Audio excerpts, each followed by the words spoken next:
नमस्कार।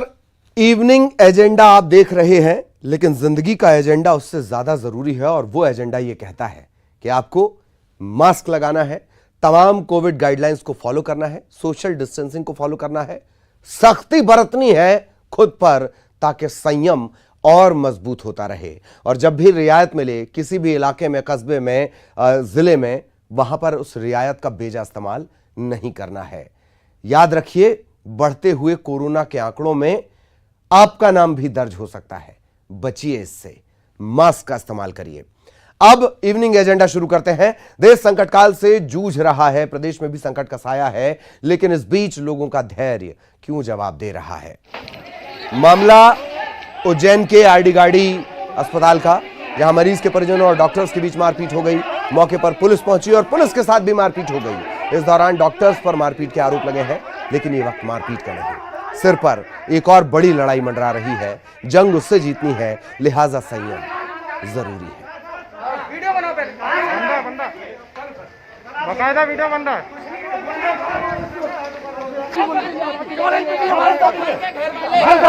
सहयोगी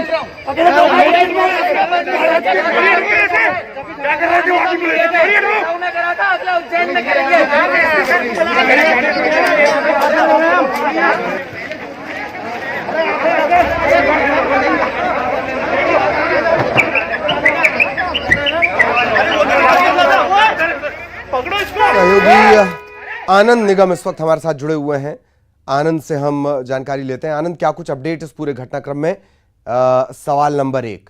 दूसरा और महत्वपूर्ण सवाल कि जूनियर डॉक्टर्स अपने सीनियर से चिकित्सा तो सीखते ही सीखते हैं, चिकित्सा के तरीके तो सीखते ही सीखते हैं, उन्हें संयम भी सीखना होगा। ये वक्त ऐसा है। आनंद।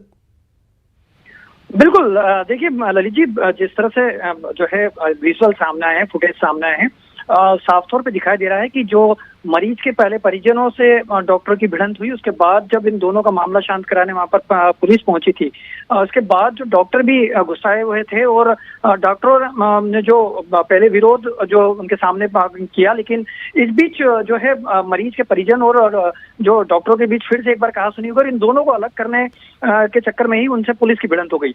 हालांकि साफ तौर पर देखा जा सकता है कि जो डॉक्टर्स थे उनका वो भी हाथ में डंडे लिए हुए थे और पुलिस से भिड़ते हुए नजर आ रहे हैं और पुलिस लाख समझाने की कोशिश कर रही है, लेकिन वो समझ नहीं पा रहे। लेकिन जिस तरह का कोरोना काल इस समय चल रहा है, डॉक्टरों की अपनी देखिए मजबूरी है, वो लगातार 19-19, 20-20 घंटे काम कर रहे हैं। ऐसे में जब कल बंशीलाल खंडेलवाल को उज्जैन में भर्ती कराया था और उनकी देर रात मृत्यु के बाद परिजनों को जो सूचना कर दी गई थी, इसके बाद कल सुबह जब आज परिजन पहुंचे तो उन्होंने इस बात से विरोध जताया कि उनके सिर पे खून निकल रहा था।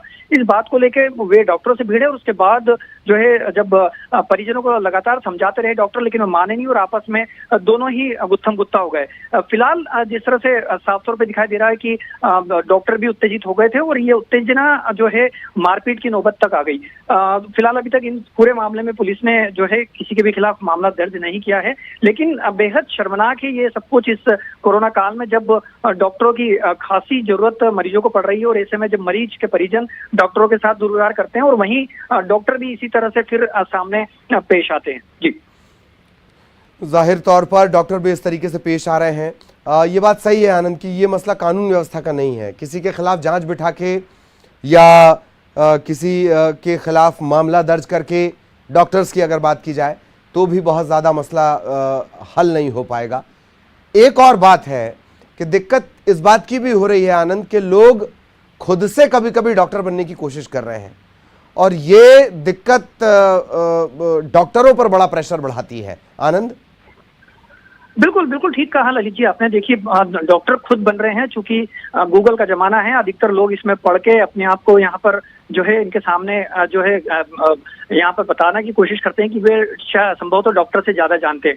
हालांकि जो है आरडी गाड़ी के जो बड़े डॉक्टर हैं, डॉक्टर सागर, उनसे हमारी बात हुई है। उन्होंने कहा है कि जो पहले ट्रॉमा सेंटर से एक मरीज निकला था और उस मरीज का जो स्ट्रेचर इन्होंने इसी बंशीलाल खंडेलवाल पर यूज किया है। संभवतः जो खून जो दिखाई दे रहा है वो ट्रॉमा सेंटर से निकले उस मरीज का था। हाँ। और यही गफलत इस पूरे विवाद का कारण बनी है, जिसमें परिजनों को लगा कि शायद ये जी। जो खून है इनके सर से निकल रहा है। जी चलिए, बहुत बहुत शुक्रिया आनंद। सुरक्षित रहें, सतर्क रहें और तमाम खबरों को हमारे दर्शकों तक पहुंचाते रहें।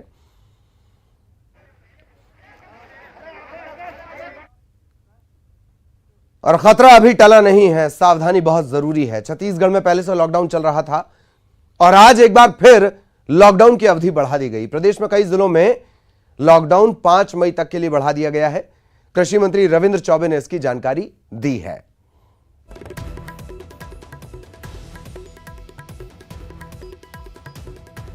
तो खतरा अभी टला नहीं है, रियायत नहीं मिलेगी। और इन सब के बीच जब रियायत मिली थी तो आपने क्या किया, वो जरा याद करिए। कैसे संयम के बांध आपने तोड़े, कैसे रियायत का बेजा इस्तेमाल आपने किया, कैसे सोशल डिस्टेंसिंग की धज्जियां आपने उड़ाई, वो सब याद करिए।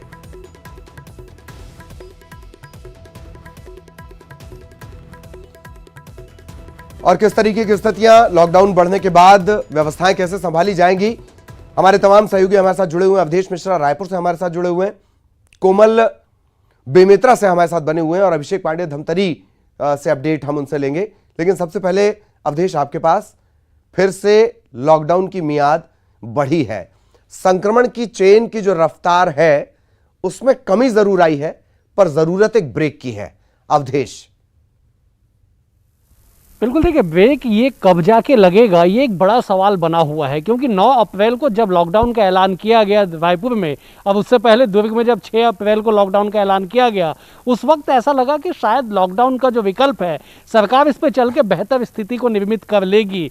लेकिन लॉकडाउन 1 हुआ, लॉकडाउन 2 और लॉकडाउन 3 का ऐलान कर दिया गया कि अब 5 मई तक लॉक रहेंगे, सभी तरह के जो सेटअप है वो डाउन रहेंगे। तो ऐसे में संक्रमण के अगर आंकड़ों को देख लिया जाए तो जरूर रायपुर, बिलासपुर, दुर्ग और राजनांदगांव, बेमेतरा, इन जगहों पे थोड़ी सी कमी जरूर आई है। लेकिन इसके अलावा जो अन्य छोटे जिले थे जहां पे संक्रमण की संख्या 100-150 के आसपास थी प्रतिदिन, वहां पे बढ़ के 500 तक पहुंच चुकी है। मैं जिक्र धमतरी का कर रहा हूं, मैं जिक्र कांकेर, जसपुर, रायगढ़ जैसे जिलों का कर रहा हूं। जहां पे संक्रमण कम था वहां पे संक्रमण बढ़ा है। और कुल आंकड़ों की बात कर ली जाए तो 17,000 के पार छत्तीसगढ़ में नए मरीज मिले हैं। 200 से ज्यादा मरीजों की मौत हुई है कल। तो ऐसे में अब कोई विकल्प बचा नहीं है लॉकडाउन के अलावा, और यही वजह है कि लॉकडाउन को बढ़ाना पड़ा। रायपुर में कुछ देर बाद औपचारिक घोषणा होगी, लेकिन कई जिलों में ऐलान कर दिया गया है कि 5 मई तक लॉकडाउन रहेगा। और संभवतः प्रदेश भर की वही तस्वीरें निकल के आएगी कि 5 मई तक एक बार और लॉकडाउन को बढ़ा दिया जाए। क्योंकि लॉकडाउन बढ़ाने के बाद लॉकडाउन की अवधि के दौरान जो व्यवस्थाएं धरातल पे होनी चाहिए थी, उस व्यवस्थाओं में भी कमी साफ तौर पे देखने को मिल रही है। मसलन ये कि RT-PCR टेस्ट लगभग बंद हो चुके हैं। जो टेस्टिंग सेंटर वहां पे 200-200 लोगों की कतार लगी हुई है। टेस्ट रिपोर्ट 10-10 दिन बाद लोगों को बामुश्किल मिल पा रहा है। तो ऐसे में टेस्ट और बढ़ाने की आवश्यकता है, क्योंकि पहले भी स्वास्थ्य मंत्री कह चुके हैं कि हम जितना ज्यादा टेस्ट करेंगे उतनी ज्यादा संक्रमितों की संख्या सामने आएगी। अब एक बार लोग आइडेंटिफाई हो जाए उसके बाद व्यवस्थाएं बहाल की जाएगी। लेकिन एक बार लोगों को आइडेंटिफाई करने के लिए जो संक्रमण का आंकड़ा लगातार बढ़ता जा रहा है, ये अपने आप में घातक है। और बड़ा सवाल यही है कि इस पे आखिरकार ब्रेक कहां जाके लगेगा। ब्रेक कहां जाकर लगेगा, अफवाहों को लेकर अगर वक्त रहता है तो एक सवाल अफवाहों को लेकर आगे आपसे रहेगा। कोमल बेमेतरा से हमारे साथ जुड़े हुए हैं।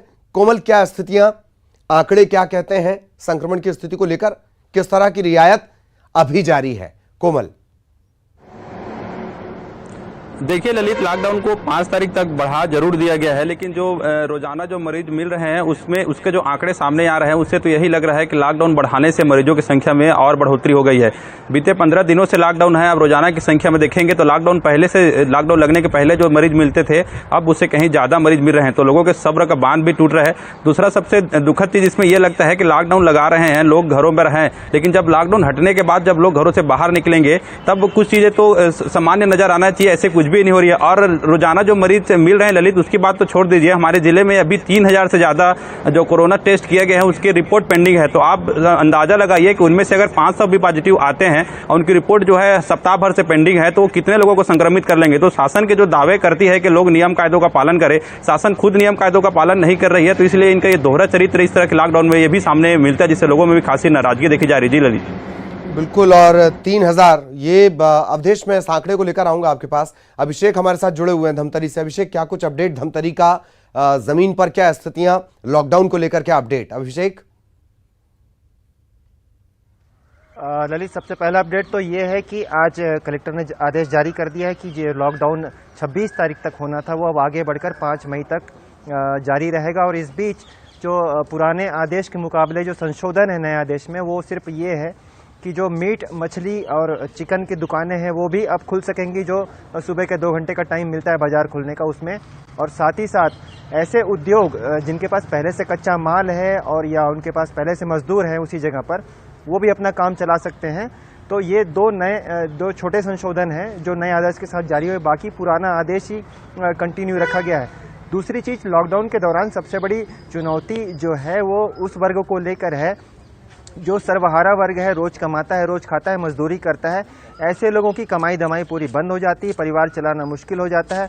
ऐसे लोगों को शायद कहीं से उधार भी ना मिले, तो ये जिला प्रशासन के लिए एक चुनौती होती है। और इनकी समस्या लॉकडाउन के दौरान कैसे दूर की जाए, ये प्रश्न खड़ा होता है। और इस पर प्रशासन, आज जो हमने कलेक्टर से चर्चा की उसमें ये बात सामने आई, तो कलेक्टर ने इस मामले में लेकर धमतरी के स्थानीय लोगों से ये अपील की है कि भाई वो अपने आसपास जो भी ऐसे लोग देखें जो जिनका काम धाम बंद है और उनकी कमाई भी बंद है, परिवार संकट में है, तो ऐसे लोगों को खुद आगे आकर मदद करें। देखना होगा इस अपील का कितना असर पड़ता है। जहां तक कोरोना संक्रमण की धमतरी में बात है, तो बेशक यहां पर 400-300 ऐसे मरीज रोजाना मिल रहे हैं।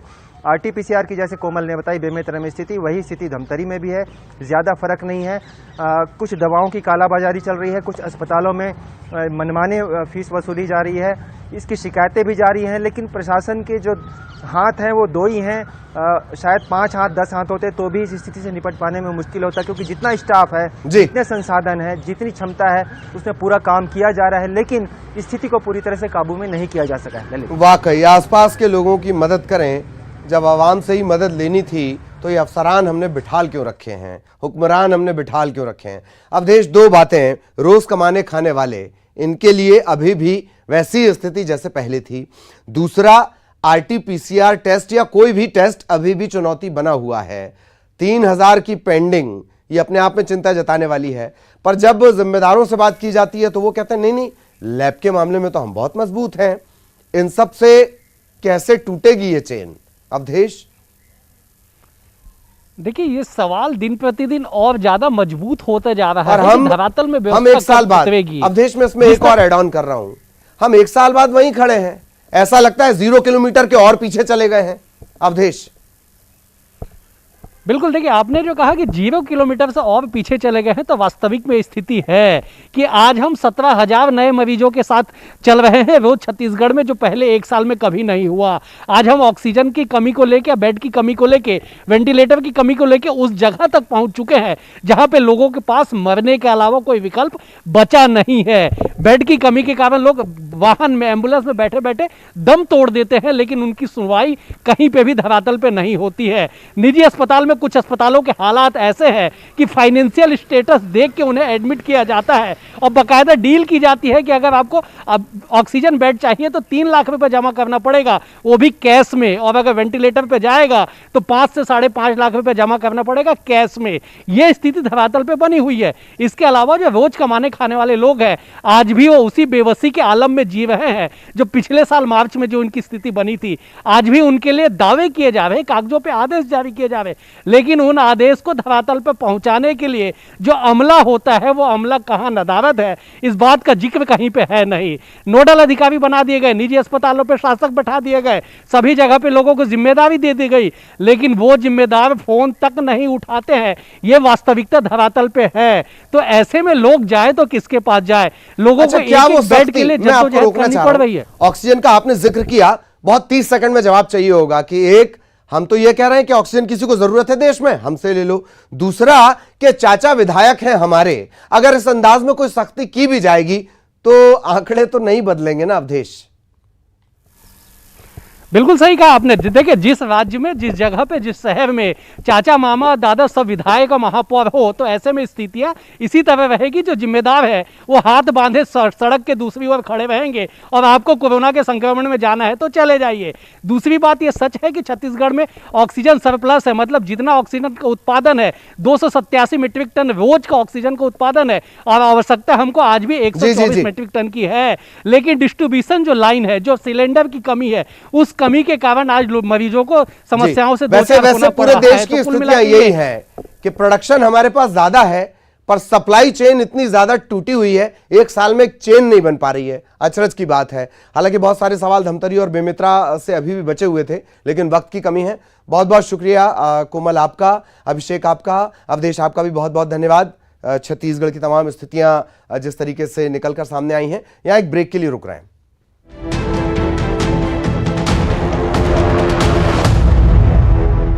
छत्तीसगढ़ पर ये उपचुनाव नहीं, रोमांचक खेल है। इस मैच में आरोपों की रेलम पेल है। पराए हुए अपने, अपने हुए पराए। कई घर छोड़ गए, कई लौट के आए। प्रदेश के चुनाव पर है देश की निगाहें। किसकी होगी वाह, कौन भरेगा आहें। दिल थाम कर बैठिए, चुनावी चकल्ला।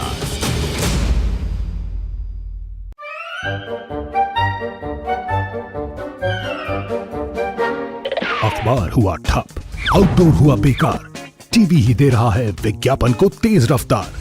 करोड़ों दर्शकों तक न्यूज 18 पहुंचाएगा आपका ऐड।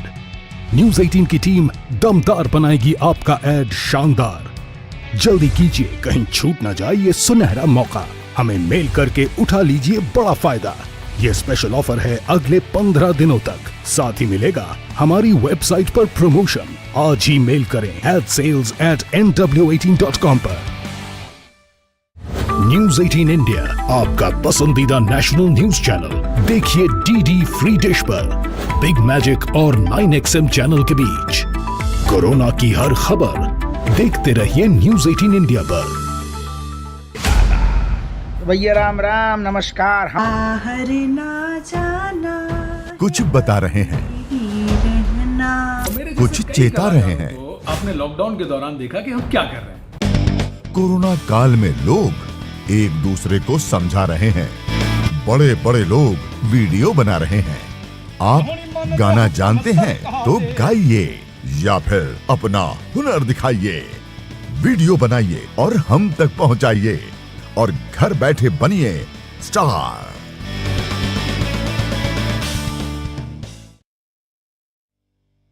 न्यूज 18 इंडिया, आपका पसंदीदा नेशनल न्यूज चैनल। उपलब्ध है टाटा स्काई के चैनल नंबर 519 और एयरटेल के चैनल नंबर 318 पर। कोरोना की हर खबर देखते रहिए न्यूज 18 इंडिया पर। नेताओं के वादों का हिसाब तो रखना होगा। दावे कितने हुए पूरे, उनको भी परखना होगा। पूछेंगे सवाल तमाम मुद्दों पर और जवाब तो देना होगा। सिर्फ न्यूज 18 मध्य प्रदेश छत्तीसगढ़ पर। प्रदेश के हर शहर, हर गांव, हर कस्बे की खबर तेजी से, हर रोक दफा,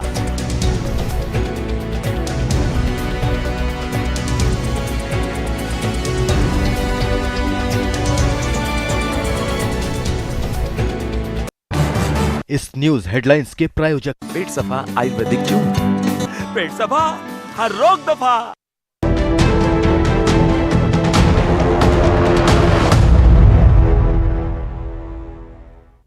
और ब्रेक के बाद ऑक्सीजन से जुड़ा बड़ा अपडेट। देश में ऑक्सीजन की कमी को पूरा करने के लिए विदेश मंत्रालय भी अब तेजी से काम कर रहा है। विदेश मंत्रालय ने भारतीय राजदूतों को ऑक्सीजन की उपलब्धता के बारे में पता करने के लिए कहा है। विदेश मंत्रालय भारतीय वायुसेना की मदद से विदेशों से ऑक्सीजन मंगवाएगा।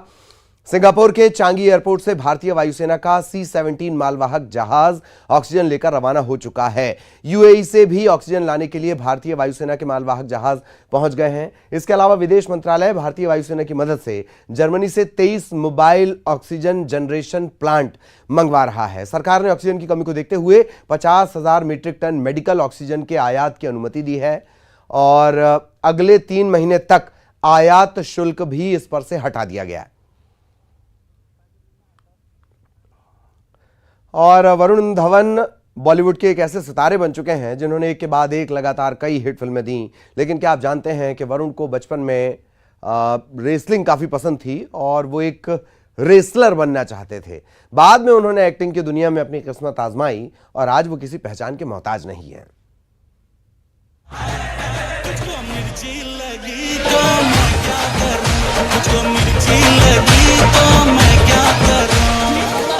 देखो वरुण भाई, मैडम जी को दिखाओ ना। शानदार एक्टिंग और बेहतरीन स्टाइल स्टेटमेंट के जरिए लाखों करोड़ों दिलों पर राज करने वाले एक्टर वरुण धवन के लिए आज का दिन बेहद खास है, क्योंकि वरुण आज अपना जन्मदिन मना रहे हैं। करण जौहर की film student of the year से बॉलीवुड में डेब्यू करने वाले वरुण धवन ने इंडस्ट्री में 9 साल पूरे कर लिए हैं। बॉलीवुड में ये अरसा सफलतापूर्वक बिताने की खुशी में वरुण ने सोशल मीडिया पर एक पोस्ट भी शेयर किया है। इस पोस्ट के जरिए वरुण ने अपने करोड़ों फैंस को धन्यवाद भी दिया है। आइए एक नजर डालते हैं वरुण की बेस्ट फिल्म्स पर, साथ ही ये भी देखते हैं कि इन फिल्मों ने बॉक्स ऑफिस पर कैसी कमाई की थी।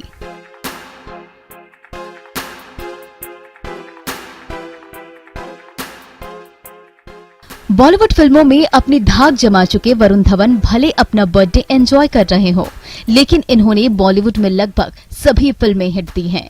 वरुण ने करण जौहर की film student of the year से अपने फिल्मी करियर की शुरुआत की थी। ये फिल्म बॉक्स ऑफिस पर सुपर हिट साबित हुई थी। उसके बाद वरुण को कभी पीछे मुड़कर देखना नहीं पड़ा।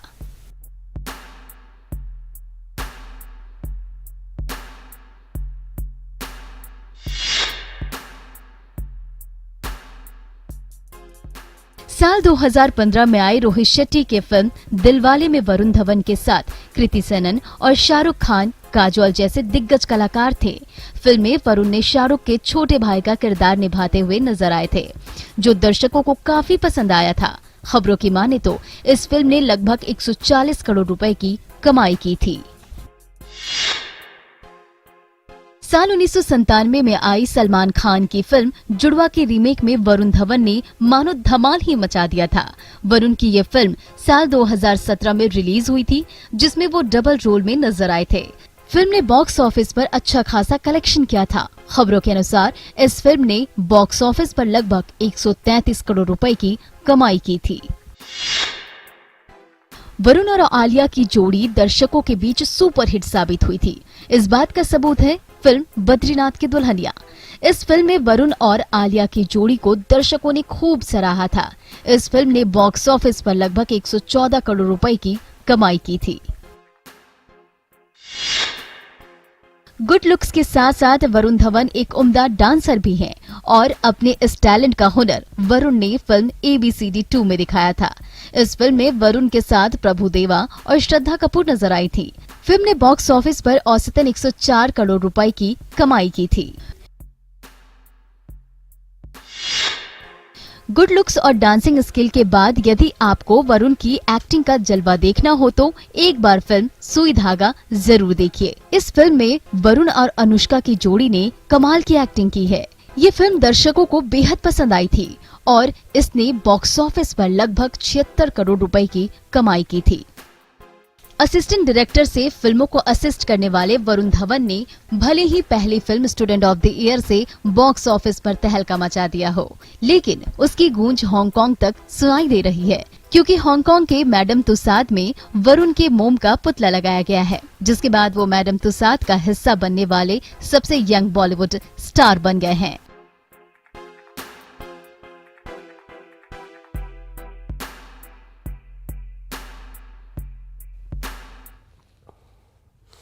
और इसी के साथ इस बुलेटिन में इतना ही। नमस्कार।